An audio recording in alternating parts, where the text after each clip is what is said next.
140 కోట్ల భారతీయుల ఆశలు ఒక సెకండ్లో ఆవిరైపోయిన ఆ రాత్రి మీకు గుర్తుందా? 2019 సెప్టెంబర్ 7 చంద్రుడికి చెంతకు వెళ్ళిన విక్రమ్ ల్యాండర్ సిగ్నల్ కోల్పోయినప్పుడు ప్రతి భారతీయుడి గుండె బరువెక్కింది. కళ్ళ ముందు కళ చెదిరిపోతుంటే ఆ నరకాన్ని ఇస్రో శాస్త్రవేత్తలు ఎలా తట్టుకున్నారు? చంద్రయాన్ 2 ఫెయిల్యూర్ నుండి చంద్రయాన్ 3 సక్సెస్ వరకు జరిగిన ఆ సంచలన ప్రయాణమే ఈ space gen Chandrayaan web series.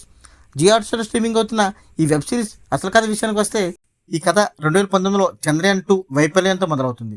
కోట్లాది మంది ఆశ మోస్తూ వెళ్లిన విక్రమ్ ల్యాండర్ చంద్రుడి ఉపరితలానికి కేవలం 2 కిలోమీటర్ల దూరంలో ఉన్నప్పుడు సిగ్నల్ కోల్పోతుంది. ఇస్రో సెంటర్లో నిశ్శబ్దం, శాస్త్రవేత్తల కళ్ళల్లో నీళ్లు. ఓటమిని ఒప్పుకోవడం ఎంత కష్టమో ఇక్కడ కనిపిస్తుంది. కానీ అక్కడే మన సైంటిస్టులు ఒక నిర్ణయం తీసుకుంటారు. మనం ఆగిపోకూడదు, తప్పు ఎక్కడ జరిగిందో వెతికి మళ్ళీ గెలవాలని. ఇక అసలు మిషన్ మొదలవుతుంది.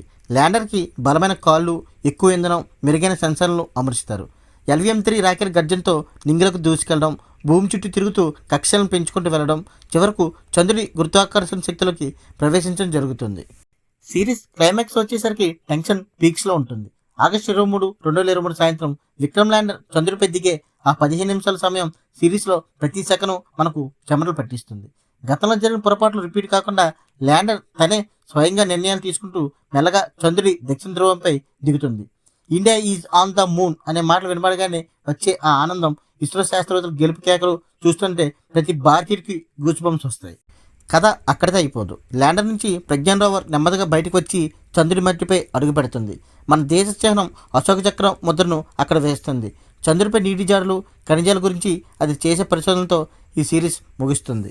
Coming to actor performance, Nakul Mehta Arjun వరంగా అద్భుతమైన పెర్ఫార్మెన్స్ ఇచ్చారు. తన తండ్రి పేరు విక్రమ్ కావడంతో ల్యాండర్ విక్రమ్ను ఎలాగైనా సేఫ్గా దించాలని అతను పడే ఆరాటం గుండెకు హత్తుకుంటుంది. శ్రీయ చరణ్, యామిని మొదలయ్యగా ఒక పక్క బాధ్యత గల ఆఫీసర్గా చాలా హుందాగా నటించారు. ప్రకాష్ బెలవాడి, ఇస్రో చీఫ్ సుదర్శన్ రామయ్యగా తన సీనియారిటీని చూపించారు. గోపాల్ దత్ మరియు డానిష్ సైట్ వీరి పాత్రలు కూడా కథలో చాలా కీలకంగా ఉంటాయి. ఈ సిరీస్కి ప్లస్ పాయింట్స్, హ్యూమన్ ఎమోషన్స్. ఇది కేవలం రాకెట్ల గురించి మాత్రమే కాదు, ఆ రాకెట్లు వెనుకున్న మనుషుల భావోద్వేగాల గురించి కూడా. రియలిజం, టీవీఎఫ్ మార్క్ రియలిజం ఇందులో కనిపిస్తుంది. ఆఫీస్ పాలిటిక్స్ మరియు శాస్త్రవేత్తల వ్యక్తిగత త్యాగాలను చక్కగా చూపించారు. ఈ సిరీస్కి మైనస్ పాయింట్స్, కొన్ని చోట్ల గ్రాఫిక్స్ ఇంకా మెరుగ్గా ఉండొచ్చు అనిపిస్తుంది. అలాగే కొంతమందికి సైన్స్ కన్నా డ్రామా ఎక్కువైందని అనిపించవచ్చు. ఫైనల్గా చెప్పాలంటే స్పేస్ జన్ చంద్రయాన్ ప్రతి భారతీయుడు చూడాల్సిన సిరీస్. మన శాస్త్రవేత్తలు అంతరిక్షంలో సాధించిన విజయం వెనుక ఎంతటి కష్టం ఉందో తెలుసుకోవాలంటే ఇది తప్పకుండా చూడండి. మీకు చంద్రయాన్ 3 ల్యాండింగ్ సమయంలో కలిగిన ఫీలింగ్ ఏంటో కింద కామెంట్ చేయండి. మరిన్ని ఇలాంటి movie and web series reviews కోసం మన ఛానల్ని సబ్స్క్రైబ్ చేసుకోండి. Thanks for watching. జై హింద్.